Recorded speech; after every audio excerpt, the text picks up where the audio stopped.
Alright, in this video, I'm going to be going over a couple of KEEPA graphs that you should 100% avoid when sourcing products. I've been selling on Amazon for 1 year. I'm a Canadian. I sell in the Canadian market, looking to expand in the US in January 2025. But I've been doing this for about a year. OA, RA, just started wholesale, and I went to look at some of my older ASINs that didn't do as well as I'd hoped. So looked at the KEEPA graphs and decided to make a video on types of KEEPA graphs that if they look like this, you should be wary and either not buy the product at all, or just keep it in the back of your mind that something could go wrong here with this product. If you're new, I have a link in the description that has the brands, the exact products, and the exact product invoice pictures I used to get ungated when I started my Amazon journey. If you want to get all that stuff for free, click the link in the description, just enter your email and then I'll email it to you.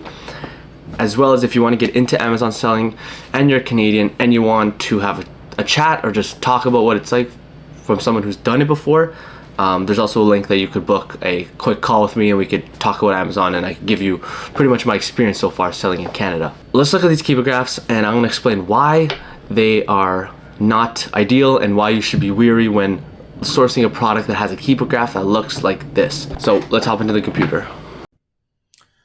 Alright, so I have 4 examples of screenshots of KEEPA graphs and let's get it started.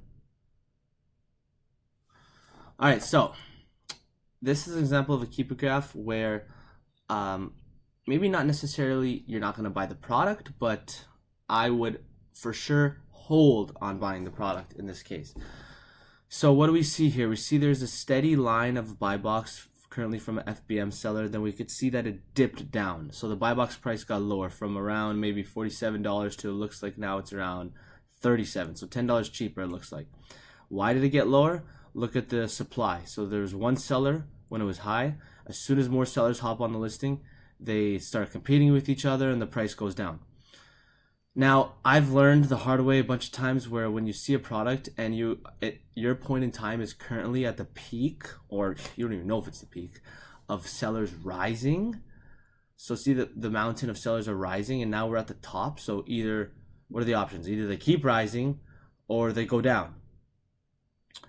But pretty much when sellers rise, price will mostly always fall. To the degree that happens changes, but what I would do here is I would wait to purchase this product, because a lot of times I've purchased products at this state and then by the time I wrap them up, by the time I send them to Amazon, by the time they're sold on Amazon, the price has plummeted because the sellers have gone up.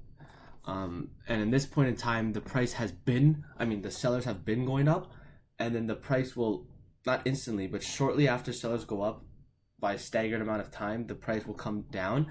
So you won't even see the full effects of the price coming down at this point in time. You'll see them in maybe a couple weeks, the effects of what this rise actually caused in the price. So what I would do here is I would save the product on a spreadsheet of my own and I would come back in a week or two and I would check, did the price go down even further? Most times you'll see that, oh my god, it did, and oh my god, I would not have made money.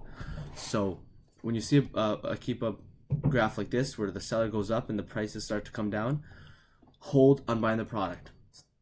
If you see that the sellers went up and either stayed up or went up and went down and the price is kind of consistent, then maybe try the product. Alright, second one. So this one is just one that you should be wary of, not necessarily don't buy the product. So what we see here is tons of sellers going up and down. So what it looks like is people are selling out of the product, restocking it, selling out. We also see a buy-off graph, which is kind of consistent, but the overall trend is that it's going down because it started around high 30s and by the time we're done, it's around low 20s in price. So I've had products that have graphs that look as erratic as this and still do well because there's just so much being sold. The price is kind of consistent at one point, but overall, a graph that has 1 million sellers going up and down will correlate to price overall coming down. Even though you can see the price, it kind of bobbles, it overall comes down. And I think an ASIN like this may not be a good long-term ASIN, but can definitely yield good rewards in the current time if you're able to get it at a good price. So this is not like a buy or a don't buy or hold. This is just know that there's a lot of volatility in this ASIN, so know that when you buy them, something might go wrong. It might not, but it might. And the other thing is it can go wrong within a certain threshold. So the price didn't necessarily plummet after, like, it got to like mid 20s right here in this little section, and then it kind of stayed the same. So maybe if you're profitable at the mid 20 mark, you could scrape by and it won't be that affected. But just know a volatile graph like this that has a million sellers going up and down, and the buy box line is like, see how this buy box line is it's like bulged up, like there's a lot of inputs on it, versus the original one. It was more of literally just a line, like it's a line. The line is more consistent, where this bunched up type looking line means it's selling a lot more fast. So this could be good, it could be bad, Just be wary when you see one like this.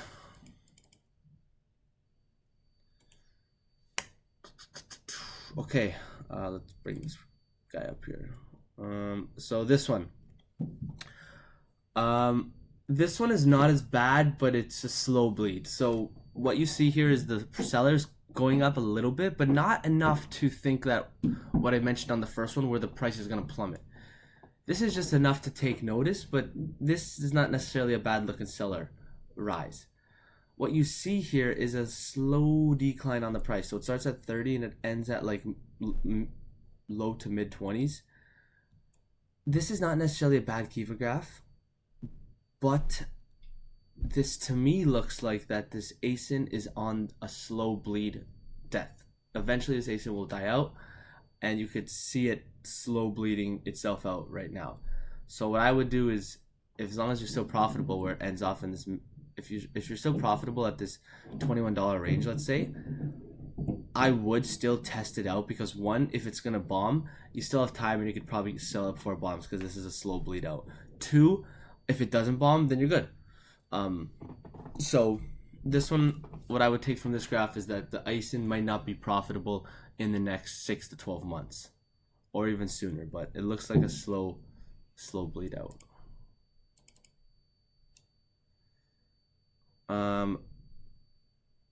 This one is similar to the first, where you see the sellers rise sharply.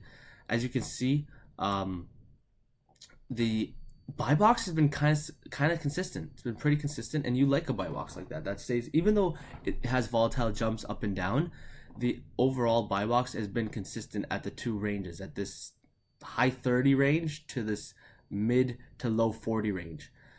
What I would do here though is, even though it does look consistent, this rise in sellers I don't think has yet been realized on the graph, because this is only a 3-month time frame. So I think this rise in sellers, the consequence of this action, has yet to be shown in time. So what I would do again is I would buy and hold, but this graph does look good enough that if with this seller increase it still stays like this, then I would 100% buy. This would look like a good graph. But seeing a graph like this, as always, when you see the sellers rise and it looks like you're at the peak, I would not buy the product, save it on my spreadsheet, come back to it in a week or two, and then if the buy box price has still stayed consistent, then you buy it. I've lost so much money by buying at this time, and I've also saved so much money after I smartened up and have started waiting a week to see what happens, and then I come back and I see, wow, the price dipped. Wow, I wouldn't have even made a buck on that. I would have broken even. It wasn't even worth my time going to the store to buy the product in the first place. So these are examples of KEEPA graphs that you should keep in mind and be wary of when you are sourcing a product on Amazon. These are Canadian KEEPA graphs, even though KEEPA data could be switched Canada and US. Sometimes it gets a little funky, but at least if you're in Canada, this is what I found in my experience so far selling. So